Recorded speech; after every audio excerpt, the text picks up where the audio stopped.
அனைவருக்கும் வணக்கம். நான் உங்கள் ராமச்சந்திரன். இது உங்கள் ராம்சன் அகாடமி. நண்பர்களே, நம்ம பாருங்க, தமிழ் புக் ஒரு பக்கம் வந்து பார்த்தீங்கன்னா லைவ் டெஸ்ட் வந்து நியூ புக் வந்து போயிட்டு இருக்குங்க. அதில் நம்ம 8th வந்து போயிட்டு இருக்கோம். இப்போ இங்கே வந்து பார்த்தீங்கன்னா நம்ம ஓல்டு புக், ஓகேங்களா? ஸோ ஓல்டு புக் வந்து ஒரு பக்கம் நம்ம 10 கொஸ்டினாக பார்த்துட்டு இருக்கோம். அதை நம்ம 6th புக்கை கவர் பண்ணிட்டோங்க, ஓகேங்களா? ஸோ இன்னைக்கு நம்ம பார்க்க போகிறது வந்து பார்த்தீங்கன்னா 7th புக்கு தான் நம்ம வந்து பார்க்க போகிறோம், ஓகேங்களா? ஸோ இதுவும் ஒரு பக்கம் வேகமாக நம்ம என்ன பண்ணிட்டு இருக்கோம், கவர் பண்ணிட்டு வந்துட்டு இருக்கோம். ஸோ கண்டிப்பாக அது உங்களுக்கு யூஸ்ஃபுல்லாகவே இருக்கும். நீங்கள் கண்டிப்பாக இந்த வீடியோ பார்த்தீங்கன்னா ஓல்டு புக்கை படிக்க வேண்டிய அவசியமே இருக்காதுங்க. ஸோ கண்டிப்பாக இதில் இருந்தால் கொஸ்டின் வரும். நம்ம அந்தளவுக்கு தான் ஓல்டு புக்லேருந்து எடுத்து கொடுத்துட்ருக்கோம், ஓகேங்களா? ஸோ இந்த 10 கொஸ்டின் சீரீஸை மட்டும் நீங்கள் கண்டினியூவாக பாருங்கள். இதுக்குன்னு தனி பிளேலிஸ்ட்டும் போட்டிருக்கு. புதுசாக யாருன்னா பார்த்தீங்கன்னா அந்த பிளேலிஸ்ட் வந்து பார்த்தீங்கன்னா உங்களுக்கு இங்கே மேலே இப்போ வரும் பாருங்க. ஸோ நீங்கள் அதை கிளிக் பண்ணி கூட அந்த பிளேலிஸ்ட்டில் போய் நீங்கள் என்ன பண்ணலாம், எல்லா வீடியோஸையும் பார்க்கலாம், ஓகேங்களா? ஸோ ஒரு பக்கம் உங்களுக்கு ஓல்டு புக் கவர் பண்ண அந்த ஃபீலும் வந்து இருக்கும், சரிங்களா? சரி, வாங்க நம்ம டைம் வேஸ்ட் பண்ணாமல் வீடியோக்குள்ளே போகலாம். ஸோ அதுக்கு முன்னாடி நம்ம சேனலுக்காரன புதுசாக வந்தால் நம்ம சேனலையும் சப்ஸ்கிரைப் பண்ணிக்கோங்க. கூடவே பக்கத்தில் இருக்கிற பெல் பட்டனை கிளிக் பண்ணி நோட்டிஃபிகேஷன் ஆல் அப்படின்றதையும் கொடுத்துருங்க. அப்போ தான் நம்ம போடுற வீடியோஸ் உடனடியாக உங்களுக்கு வந்துட்டுருக்கும், ஓகேங்களா? சரிங்க. நம்ம தனி டெஸ்ட் குரூப் வச்சுட்ருக்கோம். அதுக்கான லிங்க் எல்லாமே டிஸ்கிரிப்ஷனுக்கு நீங்கள் அந்த லிங்க்கில் ஜாயின் பண்ணிக்கலாம். நம்ம டெஸ்ட்டுக்கான லிங்க் எல்லாமே அதில் தான் வந்து அனுப்புவோம், ஓகே? இப்போ லாஸ்ட் வீடியோவில் நம்ம ஒரு கொஸ்டின் கொடுத்துருந்தோம். அதுக்கான ஆன்சர் என்ன அப்படின்றத பார்த்துட்டு இந்த வீடியோக்குள்ளே போகலாம் பாருங்க. லாஸ்ட் வீடியோ நம்ம கேட்ட இந்த கொஸ்டின், மயிலாப்பூரில் உள்ள கபாலீஸ்வரத்தை பாடியவர் யார்? மயிலாப்பூரில் உள்ள கபாலீஸ்வரத்தை பாடியவர் யார் அப்படின்றத நம்ம லாஸ்ட் வீடியோவில் கேட்டிருந்தோம். ஸோ இதுக்கான ஆன்சர் என்ன அப்படின்னு வந்து பார்த்தீங்கன்னா திருஞானச்சம்பந்தர். பி தாங்க இதுக்கான ஆன்சர். திருஞானச்சம்பந்தர் தான் மயிலாப்பூரில் உள்ள கபாலீஸ்வரத்தை என்ன பண்ணியிருப்பாருங்க, பாடியிருப்பாரு. அடுத்து இந்த வீடியோக்கான 10 கொஸ்டின்ல முதல் கேள்வி. ஸோ ஒரு டெஸ்ட் போல நீங்க அட்டன் பண்ணுங்க. ஒரு பேப்பர்ல 1 to 10 வரலும் போட்டுக்கணும். ஒரு டெஸ்ட் போல நீங்க போட்டு பாருங்க. ஸோ எவ்வளவு ரைட் பண்றீங்க, எவ்வளவு தப்பு பண்றீங்கிறது உங்களுக்கு தெரிய வரும். அதை பொறுத்து நீங்க சொன்ன ஓல்டு புக் வந்து இவ்வளவு விஷயங்கள் இருக்குன்றதை நீங்க தெரிஞ்சுக்கலாம், ஓகேங்களா? சரி, ஃபர்ஸ்ட் கொஸ்டின் பார்க்கலாம். எங்கும் தமிழ் எதிலும் தமிழ் என வாழ்ந்தவர் யார்? எங்கும் தமிழ் எதிலும் தமிழ் என வாழ்ந்தவர் யார்? ஓகே, இதுக்கான ஆன்சர் என்னன்னு பார்க்கலாம் பாருங்க. இதுக்கான ஆன்சர் சி, திருவிக்கா, ஓகேங்களா? ஸோ திருவாரூர் விருத்தாச்சலனார் மகனார் கல்யாண சுந்தரனார் அப்படின்றது தான் அவரோட விரிவாக்கம். ஸோ திருவிக்கா தான் வந்து பார்த்தீங்கன்னா இந்த எங்கும் தமிழ் எதிலும் தமிழ் அப்படின்ற அந்த மூச்சோடு வந்து வாழ்ந்திருப்பார், ஓகேங்களா? ஸோ சி தான் வந்து இதுக்கான ஆன்சர். அடுத்து இரண்டாவது கேள்வி, கூற்றை கவனி. திருவிக்கா சார்ந்த கூற்றுகள் 3 கூற்றுகள் இருக்கு பாருங்க. படிச்சுட்டு இதுக்கான ஆன்சர் என்னன்னு எடுங்க. நான் ஒன்று ஒன்றா சொல்லிட்டு வந்துட்டு இருக்கேன். இவர் பிறந்த ஊர் காஞ்சிபுரம் மாவட்டம் துல்லம். ஆமாங்க, காஞ்சிபுரம் மாவட்டம் துல்லம் அப்படின்ற ஊர்ல தான் பிறந்திருப்பாரு. அது இப்போ எப்படி அழைக்கப்படுதுன்னா தண்டலம் அப்படின்னு சொல்லிட்டு இப்போ என்ன பண்ணப்படுதுங்க, அது வந்து அழைக்கப்படுது, ஓகேங்களா? ராயப்பேட்டை வெஸ்லி பள்ளியில் தமிழாசிரியராக பணிபுரிந்தார். ஆமாங்க, ராயப்பேட்டையில் இருக்கக்கூடிய வெஸ்லி பள்ளி, சென்னை ராயப்பேட்டையில் இருக்கக்கூடிய வெஸ்லி பள்ளியில வந்து தமிழாசிரியராக பணிபுரிஞ்சிருப்பாரு. இதுவும் கரெக்ட். மேடை தமிழுக்கு இலக்கணம் வகுத்தவர். ஆமாங்க, மேடை தமிழுக்கு இலக்கணம் வகுத்தவர் யார் அப்படின்னா அதுவும் திருவிக்கா தான். இதுவும் கரெக்ட். இங்க எல்லாமே சரியா இருக்கிறதுனால இதுக்கான ஆன்சர் என்னதுங்க, டி, அனைத்துமே சரி, ஓகேங்களா?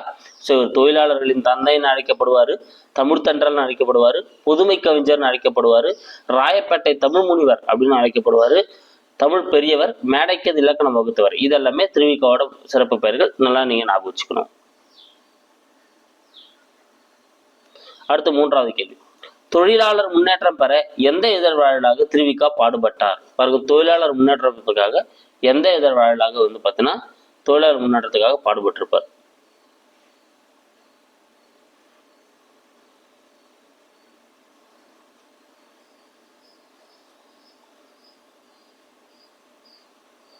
சூப்பர். இதுக்கான ஆன்சர் என்னதுங்க, பி, நவசக்தி, ஓகேங்களா? ஸோ தேசபக்தன் நவசக்தி ரெண்டுமே திருவிக்காவோட இதழ்கள் தான். தேசபக்தன் நவசக்தி ரெண்டுமே திருவிக்காவோட இதழ்கள் தான். ஸோ அதில் நவசக்தின்ற இது வந்து பார்த்தீங்கன்னா என்ன பண்ணியிருப்பாரு, இன்னும் முழுக்க முழுக்க ஒரு தொழிலாளரோட முன்னேற்றத்துக்காக வந்து பாடுபட்டிருப்பாரு, ஓகேங்களா? சப்போஸ் தேசபக்தன் கொடுத்தாலும் நீங்க எடுத்துக்கலாம், தவறில்லை, ஓகேங்களா? அப்போ இது ரெண்டுமே யாருடையது, திருவிக்காவுடையதா? தேசபக்தன் நவசக்தி அப்படின்றது திருவிக்காவுடைய 2 நூல்கள் தான். இதுல குறிப்பிட்டு சொல்லணும்னா இன்னும் நவசக்தியை நம்ம குறிப்பிட்டு சொல்லலாம். திருவிக்காவின் நூல்களில் பொருந்தாதது எது? ஸோ திருவிக்காவோட நூல்கள்ல பொருந்தாதது எது? இந்நேரம் நீங்க ஆன்சர் எடுத்துட்டு இருப்பீங்க. இதுக்கான ஆன்சர் என்ன அப்படின்னு பாத்தீங்கன்னா டி தாங்க இதுக்கான ஆன்சர். என்னன்னு பார்க்கலாம் பாருங்க. ஏன்னா பொதுமை வேட்டல், மனித வாழ்க்கையும் காந்தி அடிகளும், பெண்ணின் பெருமை, தமிழ்த்தன்றல், உரிமை வேட்கை, முருகன் அல்லது அழகு, ஓகேங்களா, சீர்திருத்தம் அல்லது இளமை விருந்து, உள்ளொலி. இது எல்லாமே திருவிக்காவோட நூல்கள். ஆனா இளைஞர் இலக்கியம் அப்படின்றது யாரோடையதுனா பாரதிதாசன். ஸோ இளைஞர் இலக்கியம் அப்படின்றது யாருடையதுங்க, பாரதிதாசனுடையது. ஆனால் இங்க பொருந்தாம இருக்கிறது டி தான். ஓகேங்களா, இவருடைய நூல்கள் என்னதுங்க, பொதுமை வேட்டல், மனித வாழ்க்கையும் காந்தியடிகளும், பெண்ணின் பெருமை, தமிழ்த்தன்றல், உரிமை வேட்கை, முருகன் அல்லது அழகு, சீர்திருத்தம் அல்லது இளமை விருந்து, உள்ளொலி. ஓகேங்களா. அடுத்த 5வது கேள்வி, திருவிக்காவின் பொதுமை வேட்டலில் எத்தனை பாடல்கள் உள்ளன? பாருங்க, திருவிக்காவோட பொதுமை வேட்டல் அப்படின்ற தலைப்பில் இருக்கக்கூடிய அந்த நூல்ல எத்தனை பாடல்கள் உள்ளன? சூப்பர். இதுக்கான ஆன்சர் எதுங்க, 430. ஓகேங்களா. பொதுமை வேட்டல இருக்கக்கூடிய தலைப்புகளோட எண்ணிக்கை வந்து பாத்தீங்கன்னா 430 பாடல்கள் வந்து இருக்குங்க. ஓகேங்களா. ஸோ மொத்தம் இதுல எத்தனை தலைப்புகள் இருக்கும், 44 தலைப்புகள் இருக்கும். தெய்வ நிச்சயம் அப்படின்றது முதல் தலைப்பு, போற்றி அப்படின்றது இறுதி தலைப்பு. இந்த 44 தலைப்புகள்ல எத்தனை பாடல்கள் இருக்கு, 430 பாடல்கள் வந்து காணப்படுதுங்க. அடுத்து இது ரொம்ப முக்கியம், நிறைய டைம் எக்ஸாம்பிள் கேட்டிருக்காங்க. நெல்லும் உயிரென்றே நீரும் உயிரென்றே எனும் புறநானூற்று பாடலை பாடியவர் யார்? நெல்லும் உயிரென்றே நீரும் உயிரென்றே மன்னன் உயிர்த்தே மலர்தலை உலகம் அதனால் யான் உயிர் என்பது அறிகை வேண்மிகுதானே வேந்தற்கு கடனே அப்படின்னு சொல்லிட்டு நெல்லும் உயிரென்றே நீரும் உயிரென்றேன்னு சொல்லிட்டு இந்த புறநானூற்று பாடலை பாடியவர் யார்? யாருங்க? சூப்பர், மோசிக்கிறனார். சீதாங்க இதுக்கான ஆன்சர். ஸோ மோசிக்கிறனார் தான் அந்த பாடல் வந்து என்ன பண்ணியிருப்பாரு, பாடியிருப்பார். அப்போ இதுக்கான ஆன்சர் எதுங்க, சீதா வந்து இதுக்கான சரியான ஆன்சர். அடுத்து 7வது கேள்வி, மோசிகரனாருக்கு கவரி வீசிய மன்னன் யார்?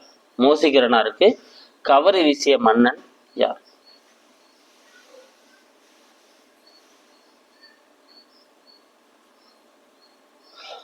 சூப்பர். இதுக்கான ஆன்சர் எதுங்க, சேரமான் பெருஞ்சேரல் இரும்பறை. சீதாங்க இதுக்கான ஆன்சர். சேரமான் பெருஞ்சேரல் இரும்பறை. ஒரு முறை என்ன பண்ணியிருப்பாரு, மோசிக்கிறனார் வந்து அவரோட டயர்ட்ல போய் என்ன பண்ணியிருப்பாரு, அரசோட முரசுக்கட்டையில போய் படுத்துட்டு இருப்பாரு.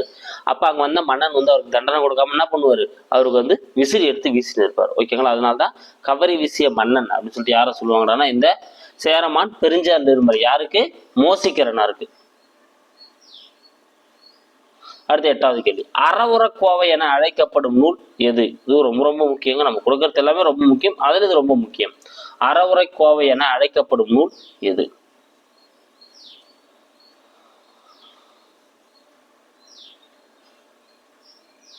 சூப்பர். இதுங்க முதுமொழி காஞ்சி. டி தாங்க இதுக்கான ஆன்சர். ஸோ உலகத்துல இருக்கக்கூடிய உண்மைகள்லாம் எடுத்து இது கூறத்தினால இது எப்படி அழைக்கப்படுது, அறவுரை கோவை அப்படின்னு சொல்லிட்டு என்ன பண்ணப்படுதுங்க, அழைக்கப்படுதுங்க. அப்ப இதுக்கான ஆன்சர் வந்து டி தான், முதுமொழி காஞ்சி. முதுமொழி காஞ்சி எனும் நூலின் ஆசிரியர் யார்? முதுமொழி காஞ்சி அப்படின்ற நூலோட ஆசிரியர் யார் அப்படின்னு பாத்தீங்கன்னா யாருங்க, கூடலூர் கிழார். சீதாங்க இதுக்கான ஆன்சர். ஸோ கூடலூர் கிழார். இது வந்து பாத்தீங்கன்னா இதுல கூடலூர் அப்படின்றது அவரோட ஊர் பெயர். ஓகேங்களா. ஸோ கூடலூர் கிழார். இந்த முதுமொழி காஞ்சியை பொறுத்தவரை எப்படி ஸ்டார்ட் பண்ணும், ஆறுகளி உலகத்து மக்கட்கெல்லாம் அப்படின்னு சொல்லிட்டு என்ன பண்ணும், முதல் வரி வந்து ஸ்டார்ட் ஆகுங்க. ஸோ சிறந்த 10 வரிகளை கொண்டதா வந்து இது வந்து பாடல்கள் கொண்டதா வந்து 10 பிரிவுல மொத்தம் 100 பாடல்கள் கொண்டதான் அந்த முதுமொழி காஞ்சி. ஓகேங்களா. இவர் மதுரை கூடலூர் கிழார் அப்படின்னு இவர் வந்து சொல்லுவாங்க. மதுரை கூடலூர் கிழாரின் பாடல்களை மேற்கோள் காட்டிய நல்லூர் ஆசிரியர் யார்? நல்லுரையாசிரியர் யார்? ஸோ மதுரை கூடலூர் கிழாரோட பாடல்களை அதிகமா மேற்கோள் காட்டி இருக்கக்கூடிய நல்லுரை ஆசிரியர் வந்து யார் அப்படின்றதான் உங்களுக்கான கேள்வி. இதுக்கான ஆன்சர் யாருங்க, நச்சினார்க்கினியார். ஏதாங்க இதுக்கான ஆன்சர். ஓகேங்களா. ஸோ நச்சினார்க்கினியார் தான் அதிகமா கூடலூர் கிழாரோட அந்த பாடல்களை வந்து என்ன பண்ணியிருப்பாருங்க, மேற்கோள் காட்டியிருப்பாரு. ஓகேங்களா. அப்ப ஏதா வந்து இதுக்கான ஆன்சர். ஓகே, இந்த வீடியோக்கான உங்களுக்கான கேள்வி பாருங்க, தமிழ் படித்தால் அறம் பெருகும் என கூறியவர் யார்? தமிழ் படித்தால் அறம் பெருகும் என்று கூறியவர் யார்? ஸோ 4 ஆப்ஷன் இருக்கு. இதுக்கான ஆன்சர் என்ன வரும் அப்படின்றத கமெண்ட்ல சொல்லுங்க, இல்லை நெக்ஸ்ட் வீடியோ வெயிட் பண்ணுங்க. இது ரொம்ப ரொம்ப முக்கியமான கேள்வி. இதுக்கான ஆன்சர் நம்ம நெக்ஸ்ட் வீடியோவில் நம்ம நாளைக்கு போகிற வீடியோவில் பார்த்துடலாம். ஓகேங்களா. ஸோ இந்த 10 கொஸ்டின்ஸை நம்ம வந்து வேகமாக ரிவிஷன் பண்ணிடலாம் பாருங்க. மயிலாப்பூரில் உள்ள கபாலீஸ்வரத்தை பாடியவர் வந்து பார்த்தீங்கன்னா திருஞான சம்பந்தர். எங்கும் தமிழ் எதிரும் தமிழ்னு வாழ்ந்தவர் வந்து திருவிக்கா. இதுல அனைத்துமே சரி. ஏன்னா அவர் காஞ்சிபுரம் மாவட்டம் துள்ளமுல பிறந்திருப்பாரு. ராயப்பேட்டை வெஸ்ட்ரி பள்ளியில தமிழாசிரியர் பணியாற்றிருப்பாரு. மேடை தமிழுக்கு இலக்கணம் வகுத்திருப்பாரு. தொழிலாளர் முன்னேற்ற பெற எந்த விதமான பாடுபட்டிருப்பாருன்னா நவசக்தி, தேசபக்தனும் அவருடைய தான். திருவிக்காரர்களில் பொருந்தாதது வந்து பார்த்தீங்கன்னா இளைஞர் இலக்கியம், ஏன்னா அது பாரதிதாசனுடையது. திருவிக்காவின் புதுமை வேட்டையில் உள்ள பாடல்கள் எண்ணிக்கை 430. நெல்லு முயன்றே நீர் முயன்றே என்னும் புறநானூற்று பாடலை பாடியவர் மோசிகரனார். மோசிகரனார் கவரை வீசிய மன்னன் சேரமான் பெருஞ்சேரல் இருப்பதை. அறவுரை கோவை என அழைக்கப்படுவது முதுமொழி காஞ்சி. முதுமொழி காஞ்சி நூலின் ஆசிரியர் கூடலூர் கிழார். கூடலூர் கிழார் பாடல்களை மேற்கோள் காட்டிய நல்லூர் ஆசிரியர் வந்து பார்த்தா நச்சினார் கிணையார். இதுக்கான ஆன்சர் நீங்க வந்து சொல்லணும். தமிழ் படித்தால் அறம் பெருகும் என கூறியவர் யாருன்றத கமெண்ட்ல வந்து சொல்லணும். ஓகேங்களா? ஸோ கண்டிப்பாக கைஸ் இந்த ஓல்டு புக்கான 10 கொஸ்டின்ஸ் உங்களுக்கு கண்டிப்பா ரொம்ப யூஸ்ஃபுல்லா இருக்கும் அப்படின்னு நான் நினைக்கிறேன். இது கண்டினியூவா பார்த்துட்டு வாங்க, உங்களுக்கு ஓல்டு புக்கை கவர்க்கணும் ஒரு ஃபீல் இருக்கும். ஸோ கண்டிப்பா இதுல இருந்து கேட்கப்படக்கூடிய அந்த கேள்விகள் உங்களுக்கு வந்து கட் ஆஃப் வந்து இன்க்ரீஸ் பண்றதுக்கு ரொம்ப யூஸ்ஃபுல்லா இருக்கும். Thank you guys. இதே போல அடுத்த வீடியோவில் நான் உங்களை சந்திக்கிறேன். புதுசாக வந்து நம்ம சேனலை சப்ஸ்கிரைபும் பண்ணிக்கோங்க.